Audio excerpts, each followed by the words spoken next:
वो डुप्लीकेट है और उनके पास कुछ भी प्रूफ नहीं है तो उनका नाम डिलीट होना चाहिए। ये काम इलेक्शन कमीशन का है, इसलिए हम हाईकोर्ट में पिटीशन किया है। हमने जो 80,000 है उसमें से उनको 52,000 मिले, बाकी के भी हम ढूंढ रहे हैं। ऐसा कोई बोगस आदमी आएगा तो वही के वही पकड़ेंगे। ये बार मशीन का घपला नहीं होने वाला है। ये बार घपला ये बोगस वोटर जो है, डुप्लीकेट वोटर 2 बार 3 बार 4 बार 8 बार तक वोटर से पार्टी ऐसे लोगों को लेके 100 200 1000 लोगों को एक वार्ड चेंज कर देंगे वोटिंग के लिए, तो फेयर इलेक्शन नहीं होगा। ऐसा कोई भी आदमी आया तो उनको कानूनी रास्ता हम दिखाएंगे। पूरा बिल्डिंग सेट किया, ऐसा कोई गलती से भी आया इधर से उसको बहुत महंगा गिरेगा हो। और ये जब रास्ते है सब उनके वो हमने बंद करके रखे हैं। हमारे पोलिंग एजेंट ऐसे स्ट्रिक्ट रहेंगे, स्ट्रांग रहेंगे। हमारे छोटे छोटे कार्यकर्ताओं को फोन करके हमारे में आओ क्या क्यों करते, क्योंकि इनके इलेक्शन के टाइम इनके जो वर्कर्स रहते हैं, पेड वर्कर्स रहते हैं, उनको पॉलिटिक्स मालूम है, नए है, इसलिए उनको ये पता नहीं है। ये घमंड नहीं इसको बोलते, ये हमारा कॉन्फिडेंस है। आज तक का हमारा रिकॉर्ड है, आत्मविश्वास है। ये अगर चुन के आने वाले इनको मालूम रहता था तो सुबह जाके काउंटिंग में जाके बैठते थे, ये शाम तक गए नहीं थे। क्यों? इनको भी मालूम नहीं था कि वो चुन के आने वाले हैं। ये कैसे चुन के आए अभी तक उनको पता नहीं, उनके पिताजी को मालूम है। नमस्कार दर्शकों, मैं हूं आदित्य सिंह, मेरे साथ आप सभी देख रहे हैं नेशन नाउ 9। बीते दिनों वसई विरार में जिस तरीके से 80,000 डबल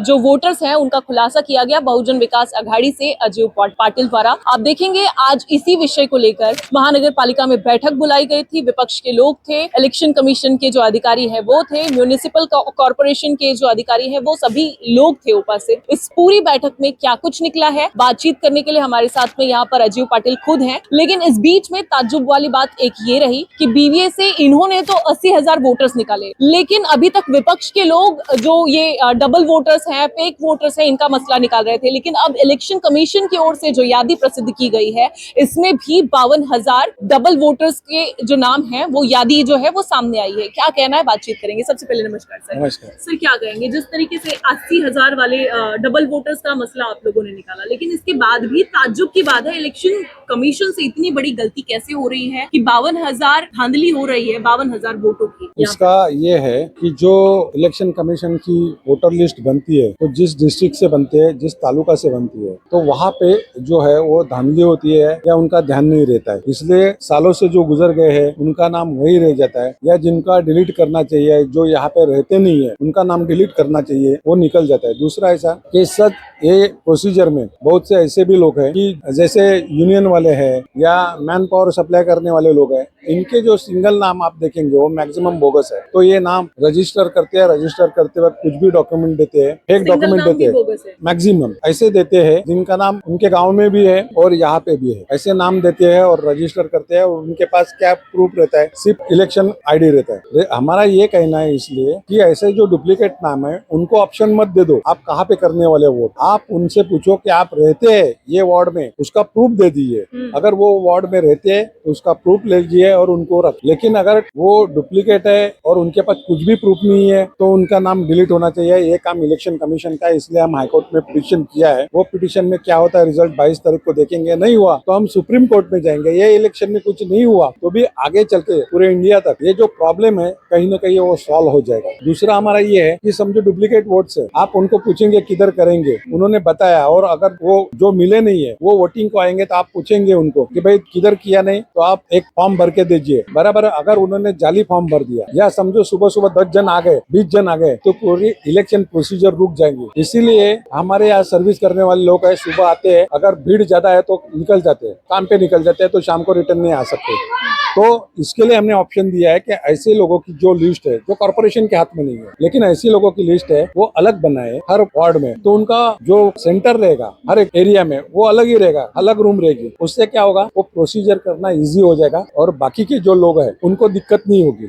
अदरवाइज सुबह सुबह 2-2, 3-3 घंटा लोगों को लाइन में रुकना पड़ेगा। इसीलिए इलेक्शन कमीशन ने ये करना चाहिए, इसलिए हम हाईकोर्ट में गए हैं। कुछ न कुछ रिजल्ट आ जाएगा। कॉर्पोरेशन के हाथ में नहीं है, इनके ऑफिस बॉडी के हाथ में नहीं है, यानी इनके कमेटी के हाथ में नहीं है या ऑफिसर के हाथ में नहीं है, लेकिन ये अगर ऊपर से डायरेक्शन आता है तो ये कर सकते हैं। हमने जो 80,000 है उसमें से उनको 52,000 मिले, बाकी के भी हम ढूंढ रहे हैं। और ढूंढने के बाद अगर सेम फोटो है, सेम आईडी है, सब कुछ है, तो वो भी एक बार हम उनको बताएंगे। और हमारे पोलिंग एजेंट है उनको ये सब डेटा देके रखेंगे। जैसा ऐसा कोई बोगस आदमी आएगा तो वही के वही पकड़ेंगे। ये बार मशीन का घपला नहीं होने वाला है। ये बार घपला ये बोगस वोटर जो है, डुप्लीकेट वोटर 2 बार 3 बार 4 बार 8 बार तक वोटर से 8-8 बार भी नाम है सेम नाम के, मे भी वो अलग हो सकते हैं, लेकिन ऐसे नाम 8 बार भी है। तो ऐसे लोग अगर उनको ऑप्शन मिलता है तो वो हॉर्स ट्रेडिंग करेंगे, हर पार्टी को ब्लैकमेल करेंगे, या पार्टी ऐसे लोगों को लेके 100, 200, 1000 लोगों को एक वार्ड चेंज कर देंगे वोटिंग के लिए, तो फेयर इलेक्शन नहीं होगा। इसलिए हमारी ये कोशिश है,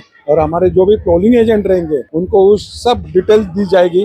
ऐसा कोई भी आदमी आया तो उनको कानूनी रास्ता हम दिखाएंगे। फील्डिंग सेट कर दी है, पूरा फील्डिंग सेट किया। ऐसा कोई गलती से भी आया इधर से तो उसको बहुत महंगा गिरेगा, वो कानून के हाथ में बराबर लंबा खींचेंगे। क्या कहेंगे इसी के साथ, जिस तरीके से अभी महानगर पालिका के आयुक्त मनोज कुमार सूर्यवंशी द्वारा ये कहा गया कि उन्होंने लोगों से अपील की है जो जिनका नाम डबल है वो लोग डबल वोटिंग ना करें, और कोई एक जगह ऐसे तय कर लें जहां पर आप वोट कर सकते हैं, वो बता दें, फिर उसके बाद में वहां आपको वोट करने दिया जाएगा। क्या लगता है ये ठीक? नहीं, हमें तो ये है कि भाई ठीक है, उन्होंने डिक्लेयर किया, लोग कोई जाते नहीं है, वो इलेक्शन के दिन आते हैं, अरे मेरा नाम किधर है, मेरा नाम किधर है। लेकिन ये ऑप्शन देना भी गलत है कि आपको जो पसंद है उधर करो, ऐसा नहीं। आपका एड्रेस दिखाओ, प्रूफ दिखाओ कि ये वार्ड में रहता हूँ। फरोख्त तो चल नहीं रहा है यहाँ पर की पसंद की बात। नहीं, पसंद बात गलत है, पसंद नहीं, तुम्हारा प्रूफ दे दो कि मैं ये वार्ड में रहता हूँ, मैं उधर करूंगा, तो वो बात अलग है। इसी तरीके से चलता रहा, अभी तक आप लोगों का जोश काफी हाई रहा है, लेकिन इसी तरीके से चलता रहा तो क्या लगता है अब महानगर पालिका के चुनाव का रिजल्ट क्या आएगा? क्या लगता है महापालिका का रिजल्ट यही आएगा, बहुजन विकास आघाड़ी और उसकी सहयोगी पार्टी है 100% रिजल्ट लेके आएगी, क्योंकि मशीन का घपला ये बार हो नहीं सकता। और ये जब रास्ते है सब उनके, वो हमने बंद करके रखे हैं। हमारे पोलिंग एजेंट ऐसे स्ट्रिक्ट रहेंगे, स्ट्रांग रहेंगे हमारे, तो ये रास्ते बंद हो जाएंगे। तो 100% हमारी पार्टी सहयोगी, हम और हमारे सहयोगी पार्टी 100% रिजल्ट लेके आएंगे। देखो, अगर इतनी बड़ी बातें करते हैं लोकसभा और विधानसभा की, तो क्यों छोटे छोटे रिक्शा वाले से, फेरी वालों से, सब छोटे छोटे कार्यकर्ताओं को फोन करके हमारे में आओ, हमारे में आओ, पीछा क्यों करते? क्योंकि इनके इलेक्शन के टाइम इनके जो वर्कर्स रहते हैं, पेड वर्कर रहते हैं, इसलिए इनको ये लगते हैं इनके पास वर्कर भी नहीं है। बराबर है ना? नहीं तो ये क्यों हमारे पीछे लगते थे, हमारे कॉर्पोरेटर के पीछे लगते थे।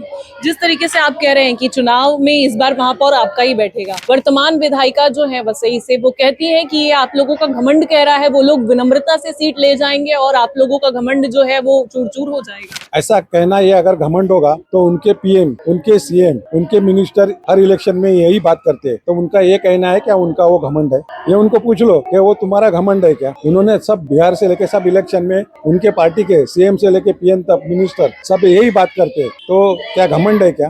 उनको पॉलिटिक्स मालूम है, नए नए है, इसलिए उनको ये पता नहीं है। ये घमंड नहीं इसको बोलते, ये हमारा कॉन्फिडेंस है, आज तक का हमारा रिकॉर्ड है, इसलिए आत्मविश्वास है, हमारा कॉन्फिडेंस है। और ये अगर चुन के आने वाले इनको मालूम रहता था तो सुबह जाके काउंटिंग में जाके बैठते थे, ये शाम तक गए नहीं थे। क्यों? इनको भी मालूम नहीं था कि वो चुन के आने वाले हैं। ये कैसे चुन के आए अभी तक उनको पता नहीं है, उनके पिताजी को मालूम है, इनको नहीं मालूम। तो आप देखेंगे साफ तौर पर यहाँ पर ये थे अजीव पाटिल, जो बविया के वरिष्ठ नेता है। साफ तौर पर उन्होंने कहा है, चेतावनी दे दी है खुले शब्दों में, तीखे शब्दों में, कि आगाह कर दे रहे हैं, फील्डिंग सेट कर दी गई है, अगर डबल वोट करने जा रहे हैं तो पहले सावधान हो जाइए, नहीं तो बख्शे नहीं जाएंगे। अब ऐसे में देखना ये होगा कि चुनावी माहौल सज चुका है, क्या कुछ होता है, क्या कुछ रिजल्ट निकल कर आता है, ये सब कुछ देखना होगा।